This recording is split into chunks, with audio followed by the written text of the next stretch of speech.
Vanessa. Hi, Dom. Didn't talk to you today. Not hardly at all. It's been a minute. It's so weird recording episodes out of order. We Yeah. just recorded something that we're probably going to publish, 3-4 weeks from now? And it was a doozy. It was a doozy. It was a good one, but it was a doozy. I hope so. To be continued on that. Mm-hmm. Today, we have on Uncertain Things, which thank you for joining. Welcome to Uncertain Things, an uncertain podcast. With uncertain hosts. And speaking of uncertainty, I have a Hitler-related question that I want to bring up in this intro, but I'll do it after we introduce our guest, because today we have Yuval Levin.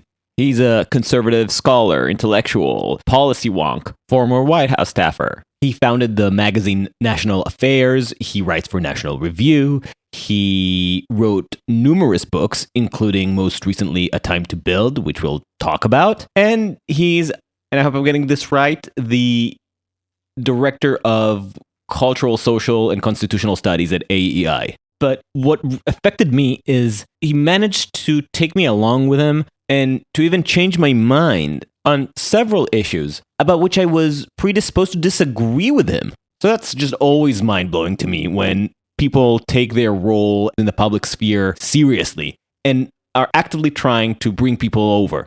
This is all the more reason why it was important for me to bring him on this podcast. And I'm so glad we had the opportunity to talk and even argue a little bit. So we talked about his theory on the decline of institutions and why he sees it as key to understanding the current deterioration of our culture and polity more broadly. We talked about what institutions mean, what it means to be on the left or the right, or to be a conservative or a liberal. I also piloted my little hobby model, trying to reinterpret the axes of political thought in the U.S. right now, and it's a thought that occurred to me when we were preparing for the interview, and was reading Yuval's work, and I wanted to test it with him. And you listeners are welcome to be the judge of whether I made a persuasive case or not. And of course, we talked about Edmund, Burke, and Thomas Paine because obviously we did. Mm-hmm. I got to shoot a question from my kind of more urbanism background, and I got to ask him about kind of theories of social infrastructure and how that intersect with some of the things that he's talking about the fall of institutions and social cohesion. He took that ball and ran with it. Oh, yeah. And just as a reminder, we kind of sort of see this as a second part of a mini-series that we started last week with Caitlin Flanagan. The previous episode had an emergent theme of repressive patterns, especially in the field of sexuality, but not just, when the individual interfaces with society and the current political context of it. And I think it's interesting to move to Yuval, who expands and complicates the picture by emphasizing just how vital some of those institutional stopgaps on individual desire, ambition can be, and how bad things can get when you lose those stopgaps. So we're going to get to all of that, or you can jump ahead to your topic of interest based on our time codes below. But before, make sure you subscribe to uncertain.substack.com and or wherever you get your podcasts. If you want to support what we're doing, please give us a 5-star review rating on Apple Podcasts, because that makes a huge difference and is just a nice thing, and we'll appreciate it.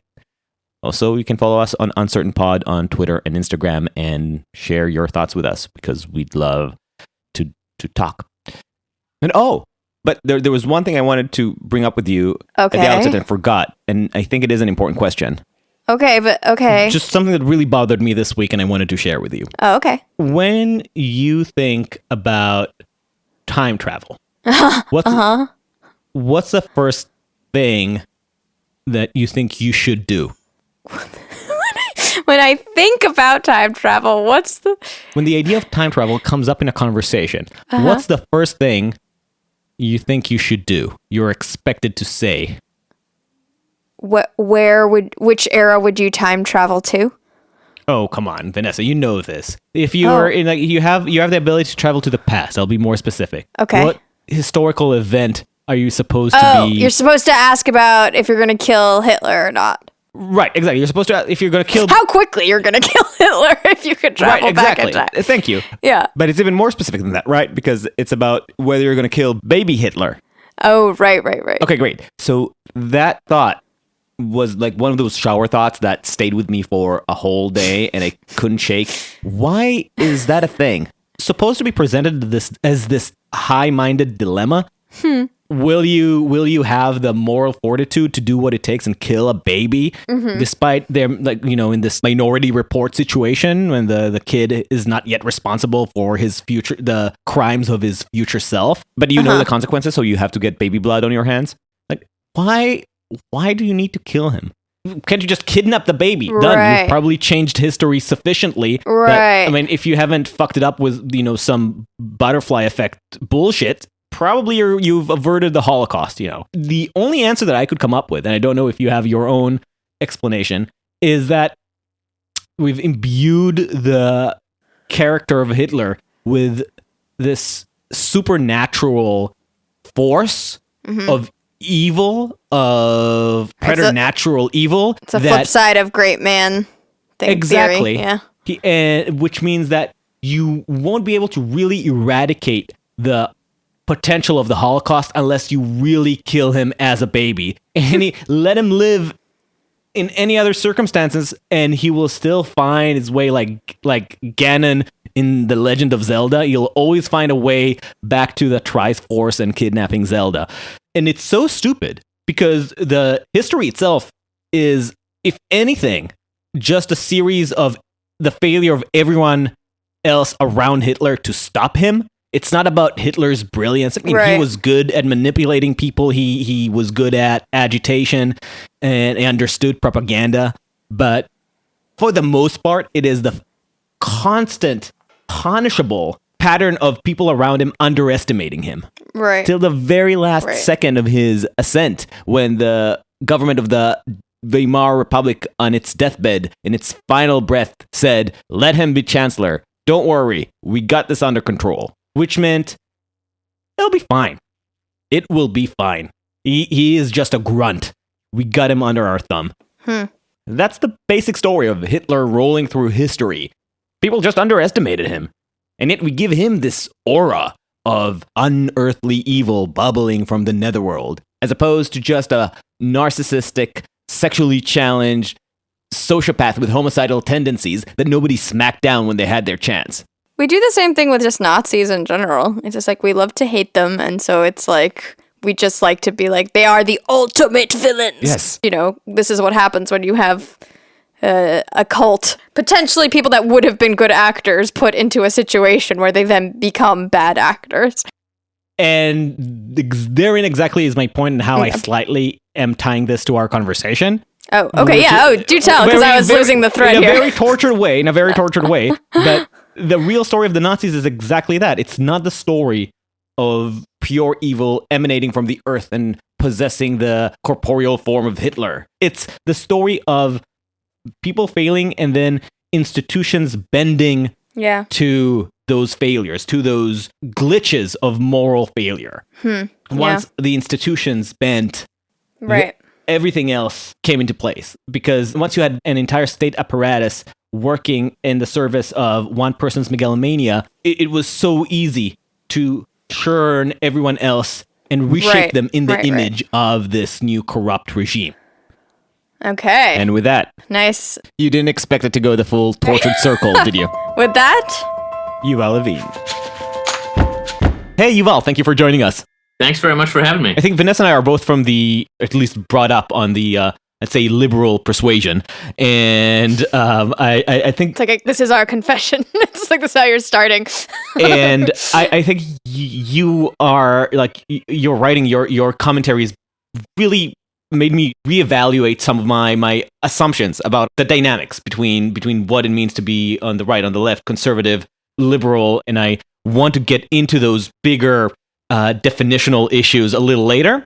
But let's start just for the sake of anyone who's listening who doesn't know who you are. What's your elevator bio? Well, I'm a political scientist working at the intersection of what I would say is public policy and political theory. On the one hand, I have an academic background. I have a PhD from the University of Chicago, and my work on that front has basically been in political theory, but I've also worked in public policy now for more than 20 years. I was a congressional staffer for a member of the House and for the House Budget Committee, and then for the Speaker of the House. I worked in HHS in the Bush administration, and then worked at the White House as a domestic policy staffer under George W. Bush. And then I've been in the think tank world since the end of the Bush administration, and am now a scholar at the American Enterprise Institute. I run a division of AEI that's focused on what we call social, cultural, and constitutional studies, basically the health of American institutions. And I run a policy journal called National Affairs, which is a quarterly that I started in 2009. We're going to get into the core arguments in your book, A Time to Build, in a second, but I want to ask you just broadly, what are the political questions that occupy you right now? Well, I'm a conservative in a time when it's challenging to be a conservative. And so the questions that trouble me, on the one hand, have to do with the condition and the future of the right. That is, what becomes now of the people in our politics who are committed to preserving what is best about our political order and addressing its problems by building on its strengths. That's how I think of what conservatives do. People who begin from what's good about what we have and then try to deal with what's bad. The American right in this moment isn't really focused on being conservative in that way, but is much more inclined to begin from a kind of outrage or aggrievement and assault what it perceives as the establishments of our society and the elites of our society. And I think an anti-institutional right can be quite dangerous, and that there are a lot of reasons to remind the right of the need for our institutions, of what it is that they do for us and what it would mean to restore them and recover them. That's one piece of what I do. The other is a more traditional set of public policy issues that I've been concerned about and working in for 2 decades and more. The range of domestic issues, healthcare, education, welfare, these are areas where I still do a lot of work. But I would say that increasingly in recent years, my work is focused on the first of those, on the kind of preconditions or the infrastructure of American political life. What's required for our politics to function before there is a kind of traditional left-right divide about what public policy should do. And I think those deeper problems now are the ones that occupy us, and we don't have a lot of traditional policy debates. And the reason for that is really systemic failures in the infrastructure of our political culture. So that's where more and more of my time has been spent. Well, you already brought up, I think, 3 different topics that we want to touch on. So we're going to put a pin on the question of what it means to be on the right or on the left, and Vanessa will remind me to get there if we digress too far. But you talked about institutions, which is obviously one of the big themes in your book, and also you talked about starting from what we do have, like a conservative, the literal idea of conserving. You see, like what is the good that our society has been charged with, and how do we make sure to preserve it while tweaking the mistakes. So how does this theory apply to institutions, and what do you mean by thinking of institutions? You can roll with this question, because obviously this takes us to what is the problem today with our institutions? Yeah, I think it does. I mean, it's a question that gets to the heart of a lot of things. I mean, I would say for me, it's at the essence of the deepest differences between left and right, in the best sense. I think left and right both have a lot to offer liberal society. And the reason is that they both begin from the mix of good and bad that every society always is, and from there move in quite different directions. I would say the left tends to begin from a focus on what is bad, on what is broken, and want to root that out first and foremost. I think out of a sense that the good is the norm. Things should be working great. And if they're not, that's because someone is using their power to abuse somebody else. And that means that we have to start by focusing on what's broken in our society and deal with it. The right tends to begin by what's working in our society and think about not only how to preserve it, but how to build on it to address what isn't right. So that if both start from that mixed world, one starts out by appreciating the good. And often that's because we conservatives have low expectations. We're a little surprised by the good. And so want to make sure we keep it, we preserve it, we conserve it. And I would say, as a result of that, conservatives are often very focused on preserving the preconditions for social order, what's necessary for society to function. The left tends to begin with outrage at injustice, and that's important too. And therefore, I think the left tends to focus less on order and disorder and more on oppressor and oppressed. And if you just kind of wake up a progressive in the middle of the night, they'll talk about oppressor and oppressed. If you wake up a conservative, they'll talk about social order and social chaos. And for that reason, I think a lot of times in our politics, even when it's working well, the left and right do talk past each other. When it's not working well, and it's not working well now, the left and right see each other as massively problematic. I think at this moment, the left and right each sees the other as the country's biggest problem, as the thing to be solved. And that's a mark of an unhealthy society. And so to me, beginning from these very sort of deep questions and thinking about how our political debates sort of unroll from those depths is an important way to shed a little light on them. And as a conservative, I mean, if you begin by assuming that human beings are broken, are fallen, are prone to get things wrong, then you really put a lot of emphasis on the institutions of formation, on those ways in which we become better than how we started out. That's what I mean by the preconditions for social order. Those are things like the family, there are things like religion, there are things like a political order of a free society, maybe a free economy. These are sets of institutions that form people to be capable of living in a free society. And I do think that conservatives tend to emphasize the importance of these because we don't take it for granted that people are suited to live in a free society. We think we have to be kind of shaped before we can be free. So to me, that's why I think a lot about institutions and why I think it's enormously important to see institutions, which we tend to see through in American life. We just take them for granted and don't really see what they do for us. So my most recent book, which is called A Time to Build, is really focused on what are institutions? What do they do for us?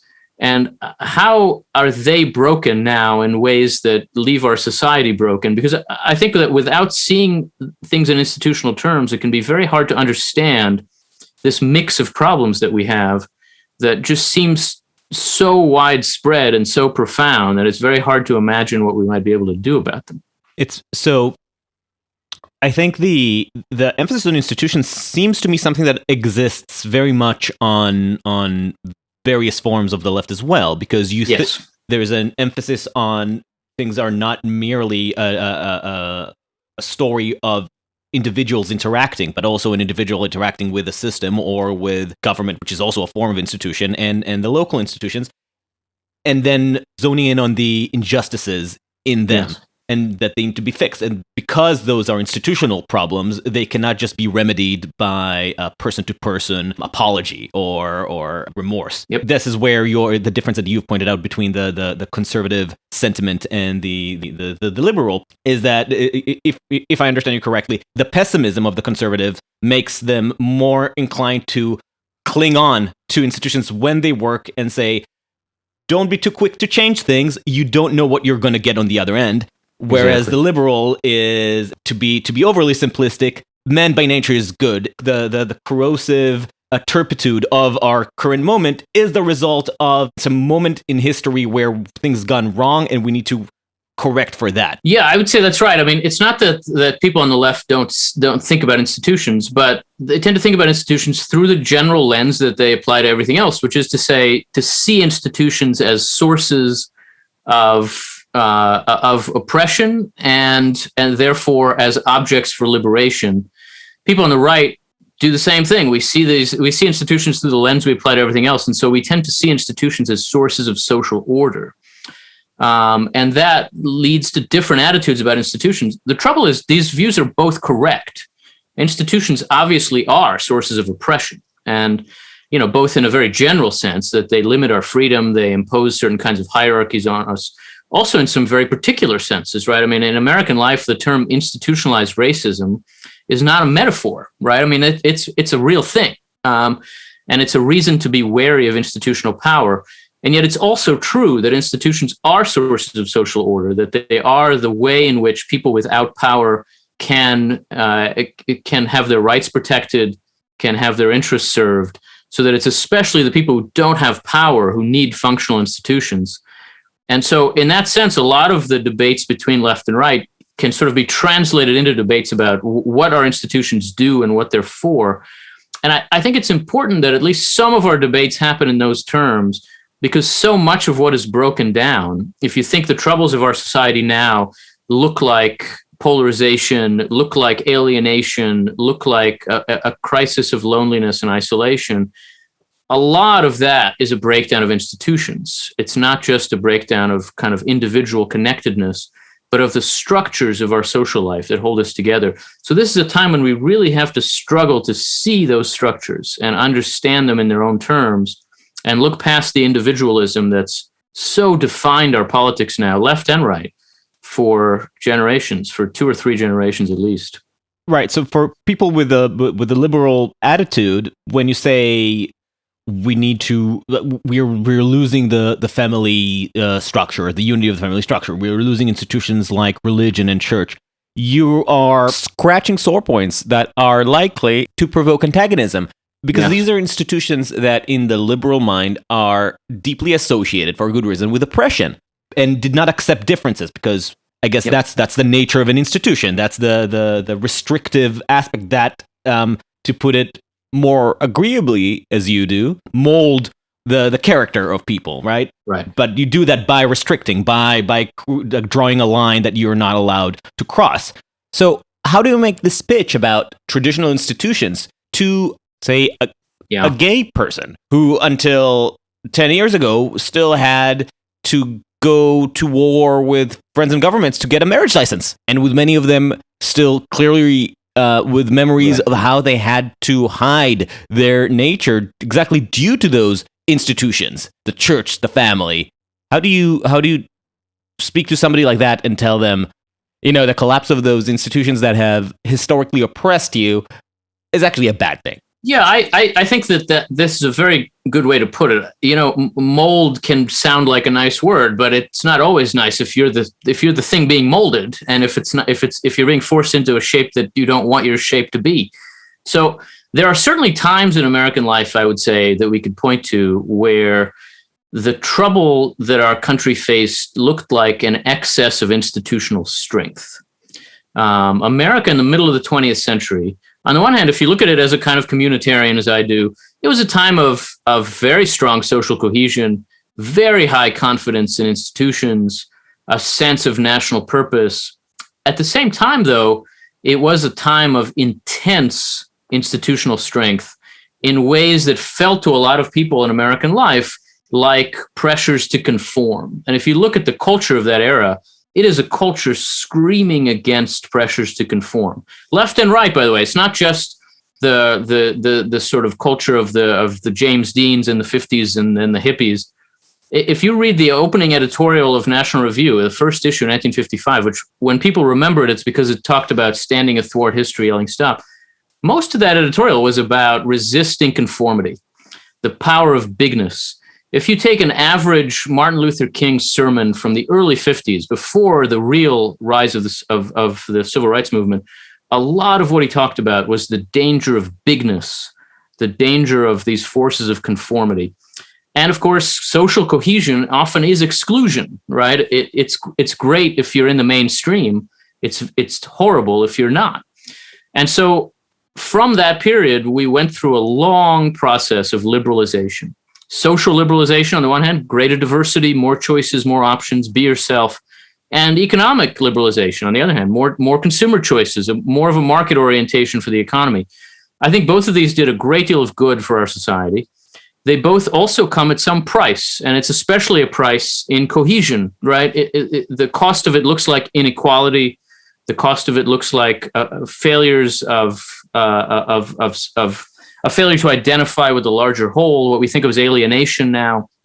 We're paying a price for a long process of liberalization. Inequality is a result of economic liberalization, right? Not necessarily and social liberalization. And social. The lack of social cohesion, of a sense that we are one whole society, is surely in part a process of the breakdown of these forces of social conformity, which again, I think did a lot of good for us too. In the sense that people have lost the commitment to each other, like a loss of philanthropy and the loss of a sense of social commitment and social responsibility? In part, and I think it also has led to greater political polarization. There's much less of a sort of mainstream middle.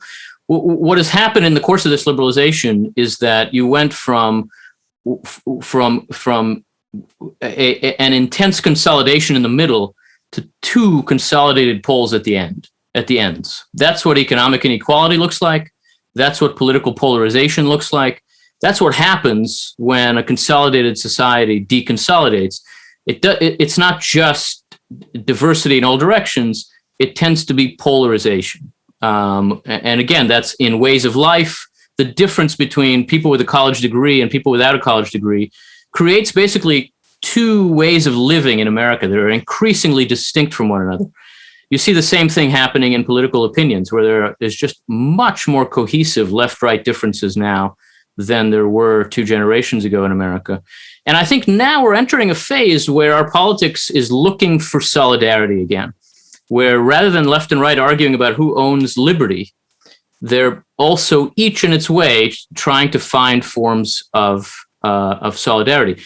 I think it's important to see that this kind of tension, this kind of back and forth, is how a free society operates. The answer isn't really on one end or the other. And so I do think there needs to be a balance between a capacity for change, for social evolution, for changing ways of life, for adapting to different views in society and different majority preferences and protecting different minority preferences on the one hand, and also some sort of cohesion, some way to hold society together on the other hand. These things are in tension with each other. And the way that the liberal society at its best addresses that tension is to say yes to both, to these opposing tendencies. And that means that dynamism just looks like this. It looks like we always feel like we're going too far in one direction and need to push back. And so, I would say that the way to speak to someone who makes a very serious and responsible and valid case for allowing greater and greater social diversity is to say yes, and we also need to think about the sources of cohesion, and those sources do look like strong institutions. And these things adapt to each other. I think the case for gay marriage adapted to the need to make a conservative case and became more of a case for marriage over time and became more persuasive as a result of that. At the same time, I think there has been a need for the conservative forces in American life to also adapt to the desire for greater diversity in ways of life in our society. And these things have adapted to each other. That doesn't look like kumbaya, but I think ultimately it's how a society evolves and improves. And so, I don't think everything is dark about this moment in American life. I think in a great many ways, the lives we have now are better, much better than the lives of those Americans in the middle of the 20th century who were so much more confident in their institutions and had such a greater sense of national purpose. But we also have to see the price we've paid and think about how we can make things better where they've become worse. That little burst of optimism there made me think that we need to have a word like Freudian slip, but for Steven Pinker. Like that was a Pinkerian slip. I see that it is bursting to ask a question. I just want before that to push back on a tiny point. And I guess that's also part of the deterioration of ability to communicate. But I know coming from the liberal side and having seen the process of America changing in the past 20 years, part of it I did from abroad, part of it from inside, but there's a keen suspicion, and I think that's always the case with the left towards the right, that the call for slowing down, thinking about social cohesion, don't rush to change society too fast, is just a concealed, underhanded ploy to stultify the change itself, to protect the status quo. Sure. We're fine where we are, so you'll eventually get there. Just be patient. And there's this uncomfortable suspicion, and even if it's not actually sinister, it does come from a place of comfort of the people in the majority. So I'm wondering, I do want to, because I think there is a case for what you're saying, obviously, but it's very hard it's a hard sell. No question. I would say there's also a suspicion on the right that the left's case for social change is a case for social revolution. And that ultimately this is really about overthrowing the family and religion and it's all Marxism in the end.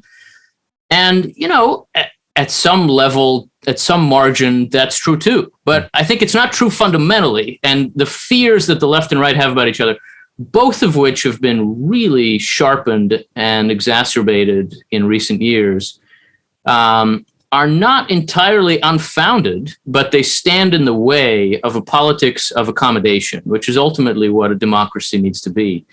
They stand in the way of saying, here's what I care about most, here's what you care about most, let's each get some of what we care about most. We have some institutions in our politics that are designed to enable that, and those institutions now are especially broken. I think particularly of the Congress and the political parties, but there are others too. And so our politics now is not in a place where the two sides can trust that each has the good of the country at heart.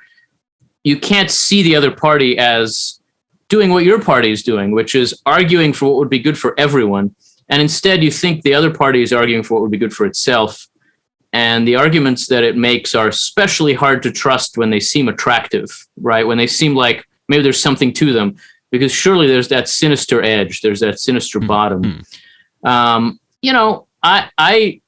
would say, I'd put it to you this way, and it's an odd thing to say, but I've spent now more than 2 decades working in politics. I've worked for a president, I've worked for a Speaker of the House. The more time I've spent doing it, the less cynical I've become about people's motives in politics. I have really no question that just about nobody ever intends to do harm in politics. The issue is they disagree about how to do good. And that's a minority view, to put it mildly, of American politics these days.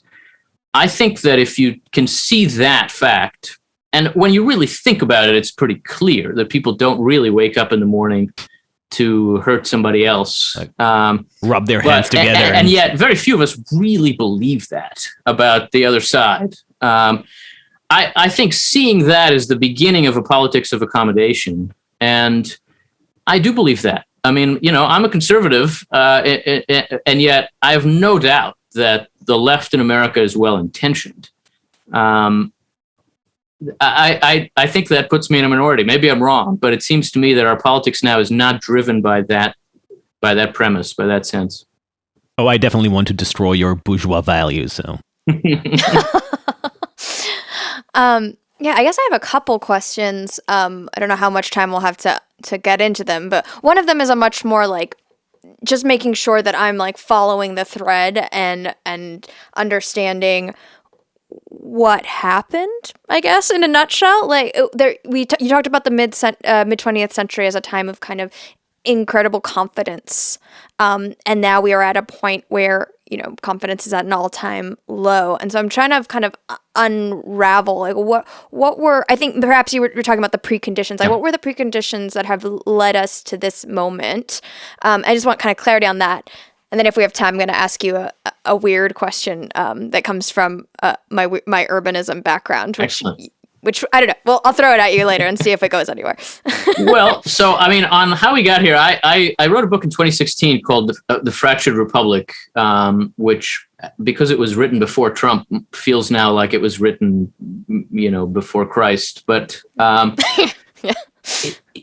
That book really tries to think through that question of how did we get from the extraordinary confidence of mid-century America to this moment? And one key part of the answer is that our politics now often makes the mistake of starting the history at mid-century America, which actually was a very unusual time in our country.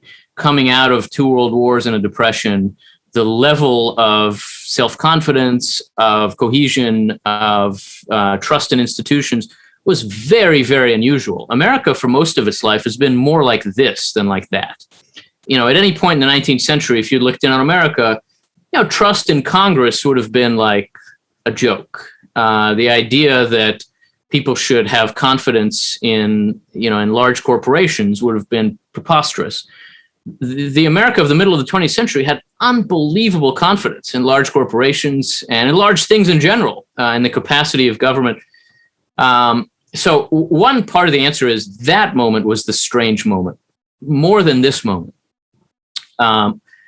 I do think that another part of the answer is that we responded to that moment by pushing, as I suggested before, for liberation and liberalization, and that gradually that tended to undermine our capacity to trust large things, big business, big labor, big government. By the end of the 20th century, we didn't trust any of these things. And I think we've pushed too far in that direction, but that some of that pushing was necessary. We've also had, as a result of some of that, a real fragmentation of American life, so that there was much less of a mainstream by the end of the 20th century, a meaningful mainstream, whether that's in the economy, whether that's, by which I mean, there was a much smaller and narrower middle class. There was much less of a mainstream culture, much less of a mainstream media. We still use these terms, but if you look, for example, at cultural experience in the United States in 1970, the most popular television programs were watched by like a third of households at the same time. There's nothing like that in our experience, and there hasn't been in our lifetimes. There hasn't been since the mid 1960s. Anything like that, where today a popular TV program might be watched by 5-6 million people, and of course we don't even think that way anymore. Everything is streamed, and who knows. So that fragmentation means there's much less of a common experience, means there's much less of a common culture. It means people can live much more in their own kind of self-created echo chambers. And again, it's easy to paint all this as sinister. In some ways, it's been quite harmful. It's also great. I mean, it's a wonderful thing. We've got lots more choices, lots more options. People can live the way they choose to a much greater degree than anybody could have imagined in the middle of the 20th century. We're much more accepting of minorities of all kinds, and of minority views, minority choices, ethnic minorities, and racial, much more. Again, in ways that would have been just unimaginable 2 generations ago. So I think it is important to see that American life has gotten both better and worse, because we naturally incline to see the bad right now and to see the ways in which our politics isn't functioning. We have a lot of trouble solving problems.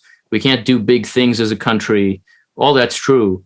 But, that's not an argument for going back to the segregated South or to the kind of excessive self-confidence that American government had in the 1960s. So I would just stress that it's valuable to see the good and the bad, but that we should take the bad seriously and see what we can do about it. Yeah, I think going back to my strange little urbanism question here. So I think coming from an urbanist background, a lot of the ways that urbanists are diagnosing kind of what's happening and the breakdown in social cohesion is what they would describe as a breakdown in social infrastructure. Yeah. I find it really interesting that you use this word infrastructure to describe the relationships between us, which is kind of very, very similar to what urbanists will describe as social infrastructure, or Eric Kleinenberg would describe as social infrastructure. And they would kind of point to a degradation of the role of physical spaces where we kind of share, like, let's say public parks, let's say public libraries, even just like front yards where people barbecue and have like casual interaction, as one of the things that has completely shifted and changed. It's hard to know what's cause and what's correlation and what's effect, but I'm curious to what extent you see the way that we physically interact and as also part of this greater phenomenon of us becoming less socially cohesive and less part of institutions and places that would have molded us in a more communal fashion. I think that's a great question, and it really gets to the core of a lot of how I think about institutions. My way of thinking about it, as I understand it, is Aristotelian, which is to say it takes form seriously. The shapes of things really matter. And that's true both in the sense of kind of social structure and of physical structure. And I think that it's an insight you find in a fair amount of kind of conservative sociology of the 20th century. Robert Nisbet, the great sociologist, always said that Jane Addams was one of his guides for thinking about the structure of family and society. And a lot of the reason for that actually had to do with this question of physical space. It's a premise of communitarian sociology that people don't come together to be together. People come together to do something together. And that means that there have to be ways of drawing people into cohesion that enable them to act, that enable them to solve a problem, that enable them to address a need, that enable them to somehow be acting together. When you just say to people, you need more community, you should go to church so that you're around people, nobody's going to do that. That's not an attractive argument. But if you say, look, we've got this problem, and if we come together, we can talk about how to figure it out, and maybe we can persuade the city council to give us money to do it, then people are going to show up to a city council meeting. That's the only way it'll happen. Otherwise, it's much too boring for anybody to want to do. And so I think that sense that we have to think about the architecture of human interaction. And that means both the conceptual architecture, the structure of the family and the community, but also the physical architecture. Is there a place to go? Is there somewhere to be where you're not alone? I think that is enormously important. And I absolutely do think that this kind of urbanist thinking has a huge amount to do with the sort of arguments that I'm trying to make about how to attack loneliness and the shortage of solidarity. It's also, it has to inform how we think about virtual spaces, how we think about the architecture of social media and the internet, where there's just not enough thought given to the shapes of these spaces and how they then shape our social lives. And it certainly seems to me that architecture and urbanism have a lot to teach us about how all of that should work. Last night, Vanessa said something that surprised me as we were preparing for this interview. You mentioned that libraries are one of those institutions that actually emerged strong and resilient in recent years. And I wonder if you have any thoughts about this. I love libraries, and I think that libraries are one of those. I mean, right now, when it seems like every form of social cohesion interaction is breaking down, and I don't just mean in the pandemic, although that too, we really have to think about where are people still congregating, right? And it goes back to this question of to think about how to solve a problem, you have to ask yourself, what is working? And so what can we learn from what isn't broken? I think that libraries are a great example of what now is working. Libraries haven't gone away, even as it's become easier to find things to read online, even as people have tended to isolate from each other. Public libraries in cities and in towns and even in rural America in some parts play hugely important roles as sort of centers of community. I think the same is true of schools, where if you ask yourself, on the one hand, you can say public schools are an institution in some trouble. On the other hand, public schools are an example of successful, effective localism. And there's really nothing like it in the American experience, where decisions are made at the local level. There's enormous commitment to it because people care about their kids in every situation. And if they have the time and ability, they're going to invest it in that. And so you have to ask yourself, how can we build on these in ways that enable people to be more engaged, to be more involved? How do you draw on what's working to address what's not? And I absolutely think public libraries are an underappreciated example of functioning American social life. There ought to be much more attention paid to them than there is. We talked a bit about schools, so maybe it's time to transition into universities, which are perhaps a bit more in trouble. I know Adam has strong thoughts and opinions about academia and where it's, failing potentially at the moment. American academia specifically. Adam, I don't know if you want to skip over some stuff, but we could talk about like journalism school a bit. No, go ahead. So as Adam and I were talking last night about, academia and where things go wrong. So Adam and I met in journalism school. Which you just cannot announce without a caustic smirk. Well, yeah, it was a very hard decision whether to go or not, because you don't need a journalism degree, and this is a very expensive. Well, you do if you want to get paid. Well, here's the question, right? This is gonna I think this is gonna lead into a lot of what I think you say about academia and part of where it's at the moment. But I had this really interesting experience where I had been working as a quote unquote online journalist, if that's not a contradiction in terms. And when I got to Columbia Journalism School, I definitely felt this kind of emphasis on what is the kind of mythical moral ideal of a journalist and what this journalist is supposed to do and be like and act like. And at the same time, I could not wrap my head around how out of touch this institution was with what was actually happening in the world. And in no way was it really preparing me to deal with the ethical quandaries of what it means to do journalism and online in the 2020s. And before, I suppose, early 2010s and on. And so I had this kind of difficulty understand, like when I left journalism school, rather than feel like I have now been formed to be a ethical journalism and go forth, I had the feeling of that was a lot of money. At least I have it on my resume. But I actually feel like there wasn't much. It felt like a fun diversion from reality. And I'm curious to get your take on, I know that you kind of emphasize that when it comes to institutions, we want to be molded for the better, and we want to kind of take on those ideals and go forth with them rather than just have a thing to check off on your resume. But it feels kind of hard to do when the institution itself is essentially potentially failing you in its kind of inspirational and idealistic task. So I'm just kind of curious to get your thoughts on that. And I just want to add more, just a tiny bit more content to this, because the type of ethical quandaries that we would be taught about in journalism school and the mold that they wanted to fit us into were designed to raise awareness about and help us prevent the kind of Judith Miller controversies. But you know what hardly came up?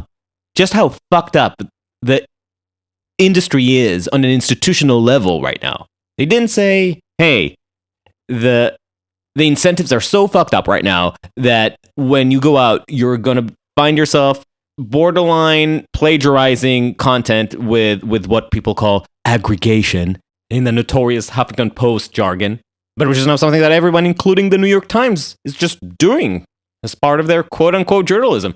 They didn't say, hey, the incentives are so fucked up that you're going to be constantly dialing up the partisan anger because you're optimizing for social media outrage. All those questions, which are the ugly reality of journalism today, were elided in university. And that to me just heightens the absurdity of both the academia and journalism as an institution, and leaves one wondering, what good are you? Well, there's a lot to say to that. I mean, I'd say a couple of things. I think about journalism school both as a facet of academia and of what I would describe as professionalism, both of which are useful ways to think about what institutions are and what they do. Journalism in America became an institution in the course of the 20th century. It wasn't always that. If you'd looked in on American journalism at the end of the 18th century, it would be very recognizable to a 21st century American. It would have looked a lot like this: very fragmented, very low barriers to entry, but also very few gatekeepers, very little public trust. Everything is very politicized. It's very hard to distinguish conspiracy from reality. But it's awfully interesting and engaging and fun, and everybody's reading it. In the course of, I would say, alongside the process of industrialization and the kind of growing scale of everything in American life, journalism became professionalized. It became consolidated. It came to be owned by large corporations, and it came to have a kind of professional identity. so that journalism schools began to appear by the end of the 19th century. And the idea was that journalism works on something like the model of science, rather than being a kind of satellite around politics. And journalism follows a process of verification and confirmation. And the reason you take a journalist seriously is because he or she has followed that process. And that's as good a way as we have of distinguishing what's true from what's not. And so the process lends them credibility. And journalism school is there to teach them the process and to help them understand that they have to live by that, that there's a professional code here. Obviously, all of that is broken down in 1,000 different ways in the past generation and more. Some of, in part under economic pressure, the kind of fragmentation of that consolidated journalism, and also a different economic pressure. It's just hard to make a living. It's hard to sustain a journalistic institution. It's hard to make money in any way. And so people are just trying to do whatever they can and don't really have the luxury of the traditional forms of journalism. And so I think you've seen a kind of deprofessionalization under intense pressure, largely economic pressure, somewhat also cultural and political pressure. So that exactly what the journalism schools are for now, I think, is a real question, a question that they probably haven't dealt with. I mean, it's not a world that I know very well, but if the purpose is to prepare a rising generation to enter journalism, then they need to be very different than they used to be, because that world that people are entering now is just very different than it used to be for journalists, much more than for many other professions. I think it's incumbent on them to keep up with that and to provide that useful service, or else they're not useful. And especially if they're not actually necessary for getting the job, right? You can't get a job working as a doctor at a hospital if you haven't been to medical school, but you can get a job working as a journalist if you haven't been to journalism school. So they have to justify themselves in some practical way. I would say this also, though, points us to the larger challenges that face the academy. And I start in thinking about those challenges by just appreciating how much we expect of the academy in America. We have very, very extravagant expectations of what universities are supposed to be. And I think that is in some ways a distinctly American thing. We expect them to be a path into middle-class life. We expect them to be a path to truth and light and beauty and all of that. We expect them also to be socially transformative. And that's not new. That's not a 1960s thing. That's always been. I mean, you read the charter of Harvard and Yale, the first two universities in America, they were created to compel the larger society to repent of its sins. That's very much what today's activists are also trying to do. And at the same time, we also expect it to, keep 19-year-olds safe and happy. These are very hard things to do. And there's no way we could ever be satisfied with the university as an institution in America. And we never have been satisfied with it. So that to ask ourselves what's wrong with the university, you have to try to be really specific. There's always something really wrong with the university in America. But I think what's wrong in this moment looks more like a failure to pursue these goals through the means of teaching and learning than has been the case in the past. And universities have often lost sight of their particular purpose, their distinct character, and have just become another place, another venue for standing around and yelling about politics. It's not universal. That's not happening in every part of the American academy. But I think to the extent that there is a distinct problem now, the problem looks like that. And of course, it's also related to this challenge of, are they actually providing people with the skills needed to thrive in modern America, which is not only a question for journalists, but for all manner of people paying all manner of money to get a university degree. It made me think of a conversation with Martin Gurry, what he just said about our over expectations from academia and maybe the fact that it's just an overloaded institution, kind of like policing. And that fits into your point about rebelling against the bigness. The bigness created unrealistic expectations from the public and what an institution can actually deliver. And once it failed to do so, you see this constant sense of dissatisfaction and a desire for revolt, as Guri puts it. No, I think that makes a lot of sense, and I really like a lot of Martin Gurri's sort of frameworks for thinking about this moment. There are institutions that we just demand a lot of, and oftentimes it is those that are still functional in this moment. And a lot of institutions seem dysfunctional, like schools, like K through 12 schooling. If you just make a list of what do we expect schools to do, and you then just look at that list and ask yourself, could anything really do all of this? The answer is surely no.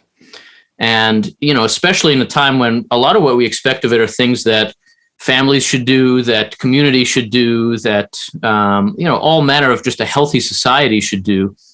We expect schools to do it because schools are still functioning.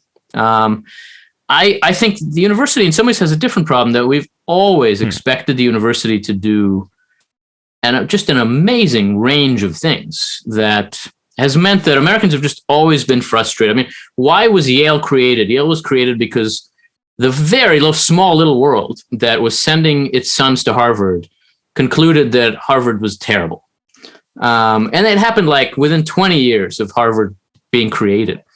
And why were the late 19th century universities created? University of Chicago, Duke, Stanford, Johns Hopkins, because a lot of wealthy Americans sent their kids to Harvard and Yale and decided that these places were just garbage. Dissatisfaction with even elite higher education is just absolutely universal and pervasive. So again, I just say that because this feels like a moment when everybody's worried about the university, and we can learn from that and we can think about what it means, but it's always a time when everybody is always concerned about the university. That's just, this is where the elite sends its kids. So they're going to worry about whether that place is any good. So talking about dysfunction, what do you think about politics? What's the... Nice segue, John. This is one of the I think the ideas that you're most famous for at the moment, and the way in which political institutions have changed. Yeah, I mean, on that front, I think politics is maybe the most prominent arena in which you can see the pattern that I try to describe in this latest book of mine, Time to Build, by which a lot of our institutions have gone from being formative somewhat of the people in them, from at least having an ethical force, some idea of integrity that lets you judge how they're doing, to instead being performative, being stages or platforms for people to perform on, to display themselves, to build a following, build their brand. I think what's happened in our national political institutions has to do with a kind of transformation of the political into the performative. And, in some ways, the Trump era particularly elevated that and displayed that. I mean, Donald Trump himself just was a performance artist. And he never really had, I think, a clear sense of what the presidency was supposed to be, other than a platform for performance.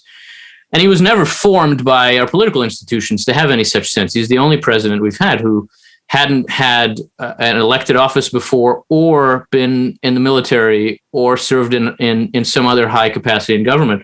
So he just hadn't been formed by government. He'd been formed by a career that basically involved playing the part of a successful real estate developer. And so he was playing a part. But you see this in Congress, too, in a very powerful way, among people who have even less of an excuse for doing it, where they tend to see the institution and the power of the institution for them as a way to elevate themselves to a more prominent place in the culture war, to speak to their selected audience in a way that makes it easier for them to be heard. And, I think that is tremendously destructive, particularly of the institution of Congress, which is intended to be an arena for deliberation and accommodation. The institution is designed to force accommodation. And that can only happen when it can have an inner life, when there's a space in Congress that isn't a stage, but that's more like a room where people who differ come to some agreement.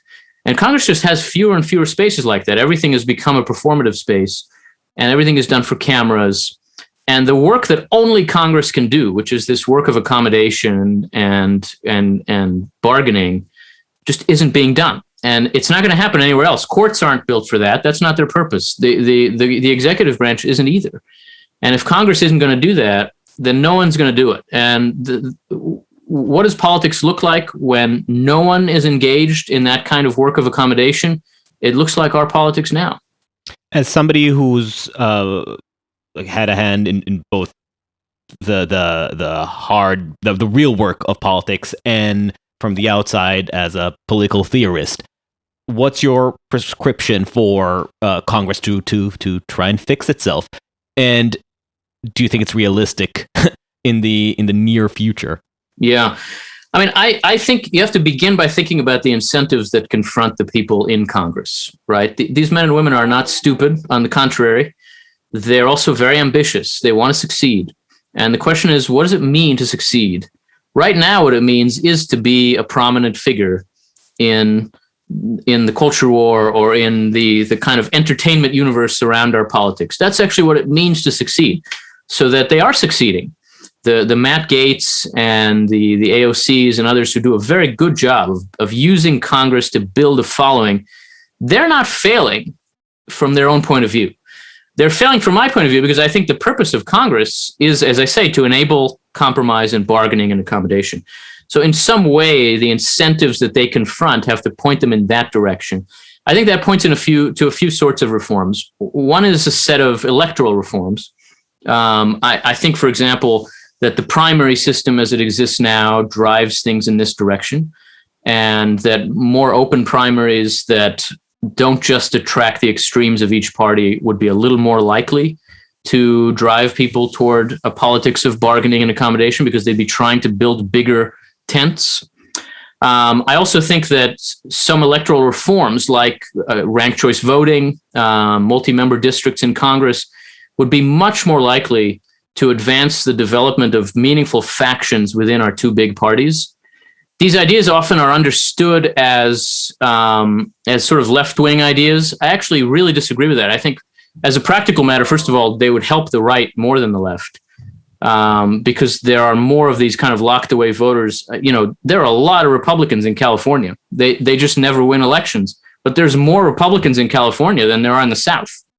And a system that was more representative of minorities within regions would help the right quite a bit, even as it helped the left in places like Nebraska or Georgia. So I think that these are ways of enabling greater diversity within our party coalitions that would create more factions that could bargain with each other. And then there's some reforms in Congress, like enabling the committees to matter more. That's what most members do most of the time. And right now it's a total waste of time. Nothing that happens in committees ever goes anywhere. The decisions are all made by leadership, and ultimately you vote on things you didn't write. That can change. The budget process can change. We can get into the weeds on that kind of thing, but I think breaking down some of the rules that were created to empower leadership, and created for good reasons, by the way, created to, for example, to disempower Southern Democratic committee chairmen in the late 1960s who were stopping civil rights bills. We have to think about those kinds of rules now and whether they work today. And I think those reforms need to point in the direction of compelling accommodation. That's why, for example, I'm not drawn to eliminating the filibuster or other kinds of more majoritarian reforms. I don't think empowering narrow majorities to govern is the solution. I don't think that's what Congress is for. You don't want less friction, you just want the right kind of friction. I want constructive friction, right? That actually forces action rather than friction that is just for its own sake because nobody feels any drive toward action. You mentioned voting reform and expanding the primaries. One of the most imperturbable hurdles that it's facing on the national level is the GOP's own self-identity currently as a minority party and the complete formation of their strategy, if you can call it that, on restricting the vote rather than trying to expand their appeal. Because in their mind, that's the only way they can retain their lock on power. So I don't see a lot of opportunity for voting reform when half of the country's political machine is wholeheartedly committed to limiting the franchise. I absolutely agree with that. That is a mindset that I spend a lot of my time pushing against, because I think that's right. A lot of Republicans approach these questions of electoral reform by thinking that democracy reform is basically just a way to make more Democrats. And so they understand the left as being motivated by as being cynically motivated. They think of a lot of these reforms as kind of Trojan horses. And in their defense, some people on the left actually think that way too. But I think they're wrong too. You can look at the evidence of the 2020 election, where because of the pandemic, among other reasons, there was a lot more mail-in voting. It was much easier to vote than it's ever been before. And the result of that was 11 million more Republican voters than the Republican Party thought there were. The idea that there were these 10, 11 million more Trump voters out there was on nobody's mind on the right. I guarantee you that no Republicans behaved as though they thought there were 10 million more voters for them out there. They discovered that by allowing more people to vote. And yet that's not the lesson they're walking away with from this election, because they've persuaded themselves the election was stolen from Donald Trump, and they refuse to look at the reality on the ground, which was that when more people vote for Republicans too. Of course, it's true, more people also vote for Democrats, but that just means that the point is, how do we get more people to be persuaded that Republicans have something to offer them, rather than how do we mess with the electoral system so that people we don't like aren't voting? One of the counterintuitive things that you said in the past, that for me, at least initially, was counterintuitive, was that you see the political parties in their current state as too weak rather than too strong, as some other commentators might argue. And you see this weakness as the condition that allowed for the ascent of performative characters like Donald Trump or like AOC in their ranks.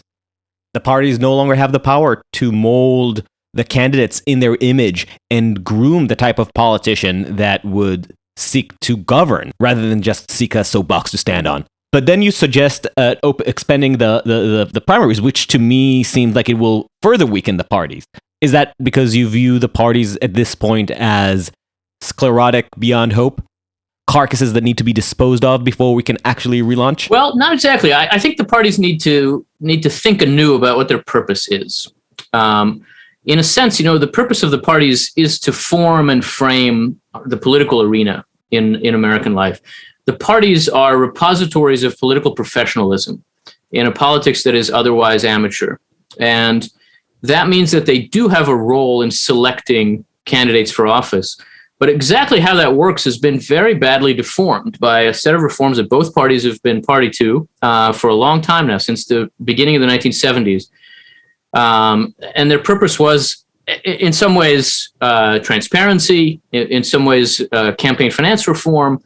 In some ways, also, each party thought there was a partisan advantage for it in some of these changes. The effect of it has been that the parties really are just platforms now. They are too weak, not too strong, in the sense that the parties don't really decide who carries their banner. There's no such thing really as the party. They just enable narcissists to perform. And the question is, how do you strengthen the parties? I think part of that, and first of all, why, right? Why do you want a strong party? You want a strong party because a party is a national organization that needs to elect people by building a broad coalition. If you're the Democratic Party and you've got to have candidates win in Oregon and in Nebraska and in Florida, you're going to push to the center. You're going to want an agenda that, broadly speaking, is at least not unacceptable to people who live in Oregon and in Nebraska and in Florida. If you're the Republican Party and you've got to win big in Texas, but you also have to win in upstate New York, you're going to be a broad tent. Right now, because the parties are weak, individual candidates run only in Texas or only in Nebraska or only in Oregon, and they don't have to run to the center at all. There's no pressure on them because they have a very narrow constituency that they know very well. Stronger parties that function as coalitions and try to form majorities would have a reason to push for the center. And obviously, it's the case that in order to be an actual majority, you have to push for the center. Right now, we don't have a majority party. We haven't had a majority party in America since the early 1990s. We have two minority parties. each of them basically wins elections by persuading the country that the other is even worse than it is. And neither really functions as though it believes that it will control the institutions in a durable way. Each always thinks it could win the next election when it's out of power, and so has no reason to bargain with a majority.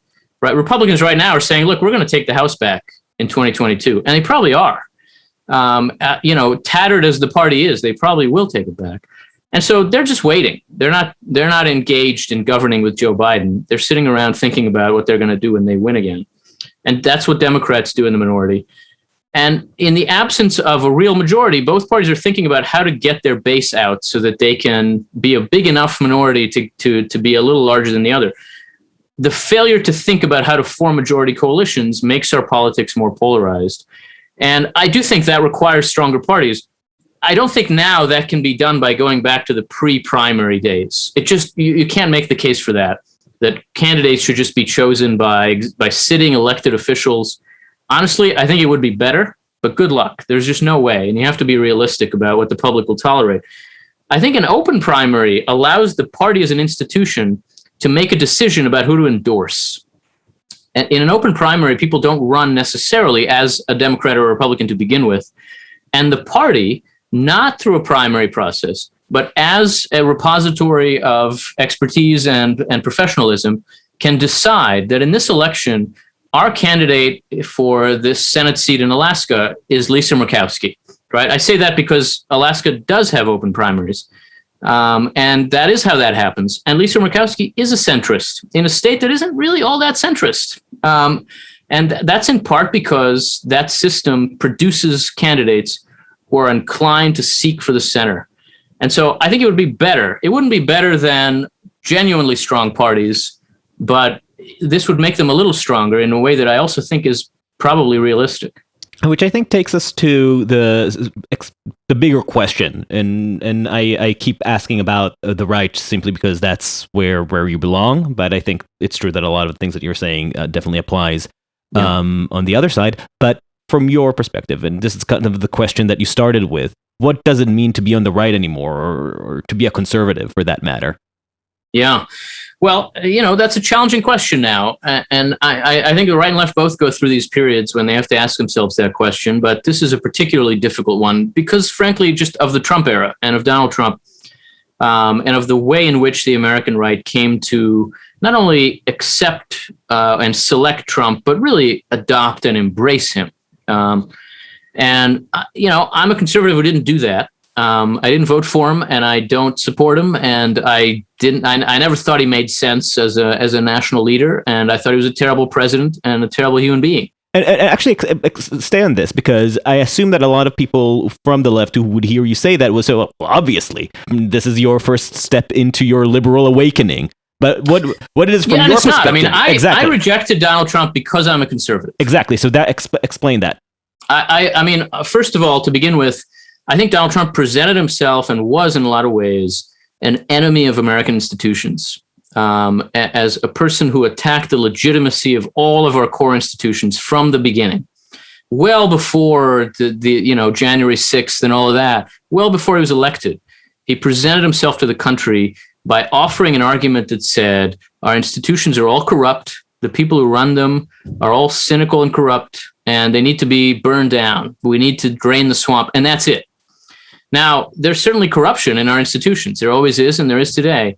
But I think an argument from the right should be an argument for how to vitalize and revitalize these institutions, how to help them be trustworthy, how to help them be legitimate. Donald Trump never had any interest in that. He was always an outsider, even as the president of the United States, the foremost insider in our system of politics. He always functioned as an outsider, right? Tweeting at the government much more than understanding himself as the person who runs it. And, I think his attitude about the country in general was the attitude of an embittered and cynical outsider. And I just couldn't find anything conservative about that. I think he advanced a process of embitterment on the right and estrangement from American life that I think is very bad for the right and very bad for the country. So my reasons to oppose Trump are the reasons why I am on the right. And so they're not reasons to leave the right. But, there are reasons to be engaged in the internal debates that are happening now about what becomes of the right after Trump. I think there are just a lot of ways in which the Republican Party has become the outside party in American life rather than the inside party. You can see this. I mean, I'll give you an example. We think of conspiracism now as having to do with the right, but there's conspiracism everywhere all the time. What kind of conspiracy does the inside party believe in? I would say the inside party believes in a conspiracy that sounds like the Russians are manipulating our elections, right? That's the kind of thing Republicans would have said in the 1970s and 80s. It's the kind of thing Democrats would say now.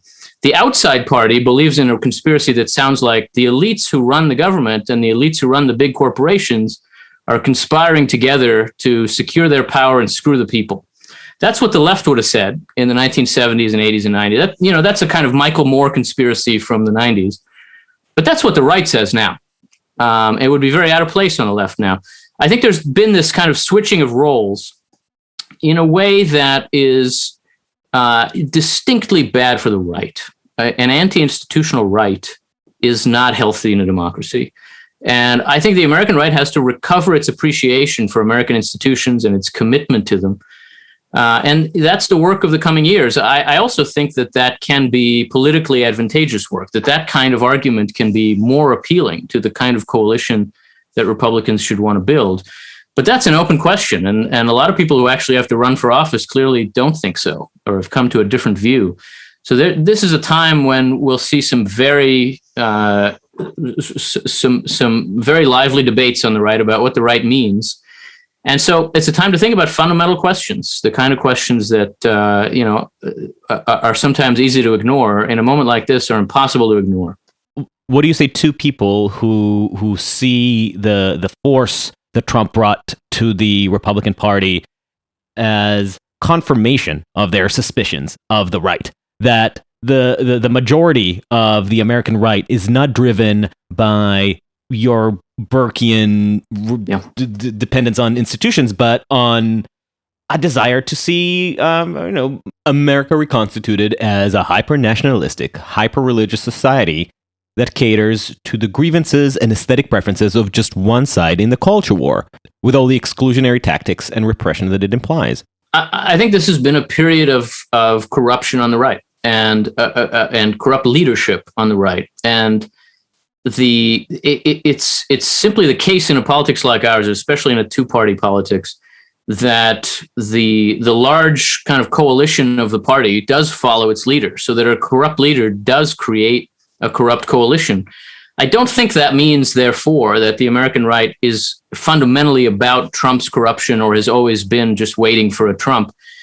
99% of the people who voted for Donald Trump voted for Mitt Romney and John McCain and George W. Bush, who I think really did have genuinely different intentions and attitudes and goals, and much higher and more serious and more elevated ideas. And so that coalition would vote for the next Republican, whoever that is. But that means that it's especially important to that person not be in the mold of Donald Trump, but be someone who tries to channel these political energies in a positive and constructive direction. That said, it's also the case that there are elements in the rights coalition that are racist and that need to be fought, especially and first and foremost by conservatives. I think there are also some elements on the left that are as bad as conservatives say. That doesn't mean they are the left, but it does mean that people on the left have a distinct responsibility to try to push back against them and make sure that they don't define the agenda of the party. That responsibility has not been met on the right in recent years, and it needs to be. I agree with you completely on your criticism of the left, as listeners will know. But it is noteworthy that Trump won a primary and Biden won a primary, and it does tell you something about the constituencies, I think. Well, that's true, but Trump had less support in the primary than Biden did, much less. Trump never had a majority of the Republican primary voters. He ultimately, even when you total everything up, which toward the end he was running on his own, his support was in the 40s. There were 17 people in that primary. Yeah, do you think that if the primary would have been dwindled earlier, he could have lost? Absolutely could have lost. I think it's very hard to know what would have happened. My sense that at that time was that he would have lost, but it's impossible to say. For whatever time we have left, I planted the Burkean issue because I love your book, The Great Debate. I think it is fantastic. I truly recommend it to anybody who's interested in political theory, because not only is it the most, what I told Vanessa last night, the most comprehensive and comprehensible survey of the discussion between the debate, the interchange between Thomas Paine and Edmund Burke, but it really does a great job to elucidate how it ties into our current understanding of political theory, and also informs a lot, I think, about your own work, because an artist only paints himself. Rereading it, one of the interesting things that came to focus is Burke really puts a lot of emphasis when he talks about the importance of institution, and he does expend a lot of verbiage about their roles in society and in the responsibility of citizens and politicians specifically to preserve them from the past to the future. He uses a lot of aesthetic language. He sees the good and virtue as related to his version of the sublime and of beauty. It made me think, because he ties it together, and I think to some extent you did as well, that issue of the good with the role of institution. Like, you see them as a part of the same path. And when I started to deconstruct it in my head, it kind of like broke apart into like two axes or a quadrant, where you have on one side the discussion between Paine and Burke about beauty or the good versus planning, in a way, like the ability of reason to engineer a better society. And on the other side, you have the institutionalist, somebody who believes in tradition and process, and the revolutionary. Yeah. And I wonder if that is part of what seeing this on this axis, and not necessarily as two poles on a spectrum, but actually as four, that is, two intersecting axes. I find it easier to start locating where I stand and where people around me stand.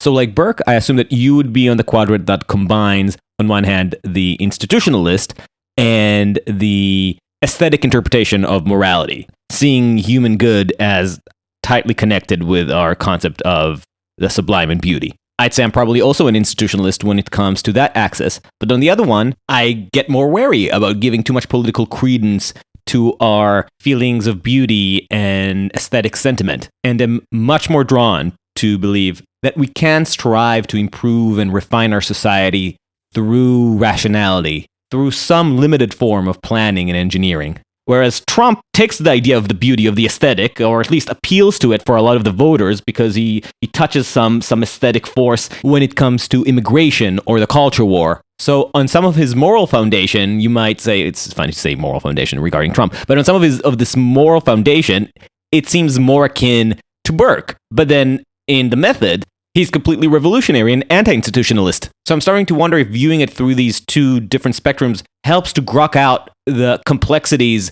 and differences that get buried under the old right-left binary. That's very interesting. I think there's a lot of truth to it. And first of all, thank you. I mean, that book is sort of closest to my heart. It began as my doctoral dissertation and is, as you say, it's what I've sort of found myself saying ever since. And I think that kind of original debate, original left-right dispute, does help to clarify a fair amount of what now happens. Not everything, but a lot.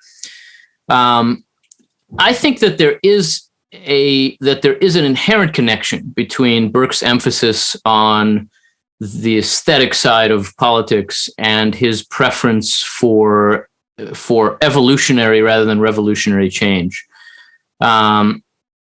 And I think that has to do with the limits that he places on his expectations of human reason and rationality.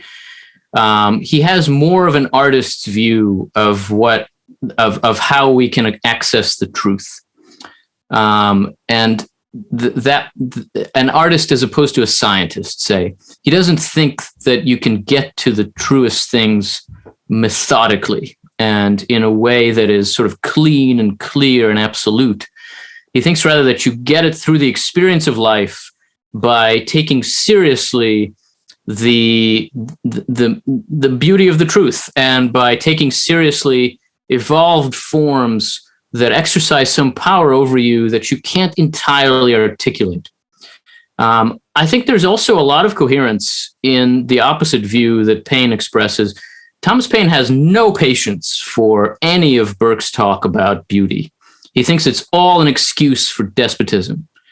And, you know, the idea that you should appreciate the Queen of France because of how she carries herself when the poor are starving strikes him as just absurd. And he thinks Burke can't really mean that anyway, that it's just a cynical cover for kind of power worship. I don't agree with Paine, but I think he makes a very powerful case and a very coherent case. It is surely possible to kind of mix these things and to have more of a greater openness to planning and a kind of engineered approach to public policy, while at the same time also regarding tradition, taking it seriously and appreciating it. But I think there's more tension in that kind of view, and that there is there's just a greater inherent consistency in Burke's tying these things together. And one other thing that Burke taught me is not to overvalue consistency, right? Some things just aren't consistent. Tough. You need a better theory, right? If life doesn't make sense in theory, but it works in practice, the problem is with theory, and we might need a better one. So I'm certainly inclined to think that we should be willing to live with that contradiction. And in some ways, we all embody that kind of contradiction in how we think about politics. I work in public policy, and so think about the design of Medicaid a fair amount. And, I think that's important. It's not, I'm not inclined to say, well, all this stuff is just, scientific planning and to hell with it. There is some balance between these things, but it is worth seeing what things look like when you get to the roots. And I think that does help you explain how you prioritize things, what matters most to you, what side you tend to fall on. As long as you don't expect too much coherence, political theory does have its value. Vanessa, do you have a final question? I do have a final question. I think a lot of what we were talking about in way of moving forward is in your mind, we need to strengthen our institutions. And so I guess my question is, well, how do we strengthen them? And I have a sneaky suspicion that if you're on the right, the thing that you are going to describe as successful strengthening may look quite different to someone on the left who would say, that is successful strengthening. So I'm curious if you have an opinion on, what does it look like, and is there a way to do it in such a way that would appeal to both sides? Right, I actually have it in my own notes. You want to mold the individual, but mold into what? Yes. Yeah, that's a very important question. In some ways it gets back to where we just were. And I think there is a way that Burke and Paine can help us here. When you spend a lot of time reading the two of them, you come to realize that all of the metaphors that Edmund Burke uses are about space. And all of the metaphors, almost all that Tom Paine uses, are about motion. The question is the purpose of politics to enable space or motion? Is government there to let people build their lives in their own ways and make sure that the boundaries are protected, that the roof doesn't fall in? Or is the purpose of politics to advance our society toward an ideal of justice that we are agreed on? The easy way through that problem is to say that both of these things are necessary, and they are. But I would tell you that I am more inclined to think that the purpose of politics, not of life, but of politics, is to create and sustain that space, and that moral improvement is best achieved in other arenas, in the family, in the community, in religion for some people, through education, and through our lives together. And that politics has a role there. I don't think politics is morally neutral. I mean, that's certainly not the case. But I also don't think that ultimately the way to think about what makes political life successful is that it sends society on a journey to the right destination.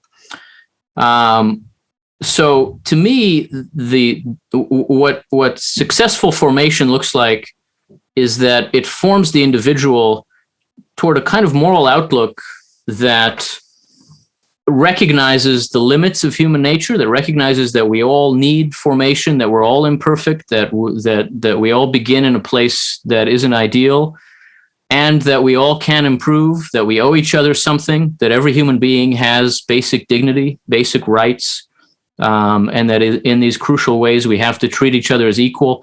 It's the role of all of our institutions to form each of us toward this kind of understanding. And I think they fail when they fail to engage in that formation, when instead they enable corruption or tolerate corruption. And a lot of our institutions are doing that now. But I think each institution succeeds differently in meeting this mission. Each institution has its own distinct definition of integrity. A successful university is a different thing from a functional profession, which is a different thing from a genuine and successful church, which is a different thing from a functional politics. But I do think that they ultimately work together to form a human type that's capable of living and thriving in a free society, which is a very tough and hard human type to form. The greatest achievement of our civilization is that we have a society full of people like that, people who can be trusted with a huge amount of freedom. We should really appreciate how much is required to get us all to that place. And to me, that means we should appreciate the need to preserve some of the institutions that can do that, but certainly also that we should appreciate the need to reform and change and build institutions so that we can do it better. And then the question is, obviously, should we be entrusted with this freedom, which is for another time. Can I ask you a quick follow-up? Of course. I love the space versus movement thought. And it made me think, though, because when you say the government is, when you say the government's responsibility is to create and secure that space, there are some restrictions that the government imposes in it. And yes. I think for me, I don't consider myself an ideologue, but a place where I can reliably find righteous anger is where individual freedoms run against absurd restrictions imposed by government. When the state becomes moralistic. So if we talked about gay marriage, for instance, those were restrictions put by government to a certain extent. But in recent years, we've been seeing an growing and open strand of conservatives who call for such impositions. People on the right who see it as part of the role of government to impose moral restrictions. I'm thinking about the Sorbamari wing of the argument. So how does that fit in? Well, I think the question there is what in fact does it take to sustain that space, right? To sustain a space means to preserve the boundaries around it, to hold up the roof, to build walls that hold, and within them, there's a lot of space to thrive. I do think that requires some idea of what the moral life looks like. There's a lot of room to negotiate about what that needs to be. Mm-hmm. And, a lot of what our society does is try to negotiate those rules. But sustaining the space means protecting people's rights. It means preserving people's dignity. It means securing the preconditions for people to thrive. And sometimes that does mean restricting people's actions. I mean, clearly that's part of what government is for. Right. I think anybody would say that. But in what ways? We live in a free society, which means we decide that together. And that's an enormous responsibility that you're not born ready to engage in. So I think part of the purpose of our institutions is to enable us to get to the point where we can be part of an argument about where should the boundaries be, including arguments like what is the family? That's a serious debate. And it's a legitimate debate, an important debate that every society in some ways is always engaging in. And that ours is engaged in, I think in a lot of ways in a pretty impressive way for during our lifetimes. And so I think there is room, absolutely, for substantive moral content in the structure of our political life. But we also live in a society where that content, that substance is determined democratically. And that means preserving the rules around that. How do we decide who has the right, who has the authority, what's a majority? These are kinds of questions that we have to argue about before we can have the substantive policy arguments. And in that sense, sustaining the space is the precondition for freedom. A space for the franchise, essentially. Yeah, I think that's one way to think about it. The franchise, but also public life, right? Civic life. It's not just about voting. Obviously, that's essential to it. Expression, conversations, disagreements. Exactly. The Bill of Rights is there for that, especially the First Amendment, right? I think that's a big part of what the freedom of religion is for too, but certainly it's what the freedom of speech, freedom of the freedom of assembly. These things are there to create the conditions for people to function as citizens in a very complicated society. Yuval, thank you so much. This was fascinating. Thank you. Thank you. Thanks very much. Thank you for listening to Uncertain Things. Follow us on uncertain.substack.com and wherever you get your podcasts. We are at UncertainPod on Twitter and Instagram. Come and argue. And if you feel like supporting what we do, give us a 5-star rating and review on Apple Podcasts. Share us with your friends and enemies, and until next time, stay sane. Yuval Levin. I wonder if when he hears this, he's going to be like, wow, okay, first time I've been introduced in a podcast. I'm like, from Hitler to Yuval Levin. Maybe cut that, Adam.